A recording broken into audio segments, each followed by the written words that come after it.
રાજકોટ શહેરમાં ધોધમાર વરસાદની શરૂઆત થઈ, જેમાં રાજકોટના મવડી વિસ્તાર, રેસકોર્સ વિસ્તાર અને યાજ્ઞિક રોડ ઉપર વરસાદ વરસી રહ્યો છે. મેટોડા, રેલનગર અને જામનગર રોડ ઉપર પણ વરસાદ. રિંગ રોડ, નાના મવામાં ધોધમાર વરસાદની શરૂઆત થઈ. ભારે બફારા અને ઉકળાટ બાદ આ વરસાદ વરસી રહ્યો છે.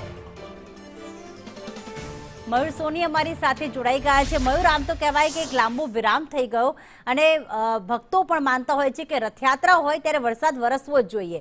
રથયાત્રાના એક દિવસ પૂર્વે જ વરસાદ વરસી રહ્યો છે. રાજકોટના કયા કયા વિસ્તારમાં વરસાદી ઝાપટા પડ્યા?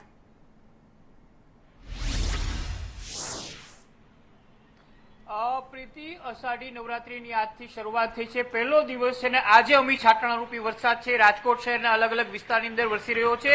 રાજકોટના જુબેલી વિસ્તારની અંદર અત્યારે અમે છે અને અહીંયા વરસાદી ઝાપટા પડતા જ લોકોને રાહત મળી છે. શહેરના અલગ અલગ વિસ્તારની વાત કરી દઉં તો ગ્રામ્ય વિસ્તાર, ખાસ કરીને મેટોડા વિસ્તાર છે, ત્યાં સારા એવા પ્રમાણની અંદર અડધો કલાક સુધી વરસાદ વરસ્યો હતો. આ વર્ષે વાવણી લાયક વરસાદ નથી થયો એટલે ખેડૂતો છે તે ચિંતાની અંદર હતા. આ જિલ્લાની અંદર 1 કે 2 તાલુકા છે તેની અંદર જ વરસાદ થયો હતો, પરંતુ હવે રાજકોટ શહેરમાં વરસાદી માહોલ બંધાયેલો છે. રાજકોટ શહેરના જો અલગ અલગ વિસ્તારની વાત કરીએ તો મવડી વિસ્તાર, નાના મવા વિસ્તાર, racecourse, ring road, Raiya road, Jamnagar road, Railnagar, Shastrinagar સહિતના વિસ્તારો છે કે જ્યાં સારા એવા પ્રમાણની અંદર વરસાદી ઝાપટા પડ્યા છે. આ ઉપરાંત રાજકોટનું યુકે ગણાતું સામો કાંઠો વિસ્તાર છે, ત્યાં પણ સારા એવા પ્રમાણની અંદર અડધી કલાક સુધી સતત વરસાદ વરસ્યો હતો.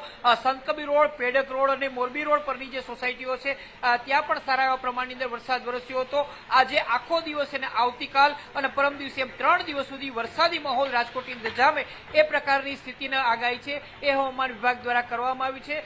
ભીષણ ગરમી અને બફારાથી રાજકોટવાસીઓને આ વરસાદી ઝાપટાથી રાહત મળી છે. 15 દિવસ બાદ મેઘરાજા રાજકોટ ઉપર રીઝી આવ્યો એ પ્રકારની સ્થિતિ છે, પરંતુ હજુ પણ ગ્રામીણ વિસ્તાર, ખાસ કરીને જસદણ, વિછિયા અને અલગ અલગ જે તાલુકાઓ બાકી રહ્યા છે ત્યાં વરસાદી માહોલ જામે ત્યારબાદ જ પાકે પાયે કહી શકાય કે વાવણી લાયક વરસાદ છે એ થયો ગણાશે.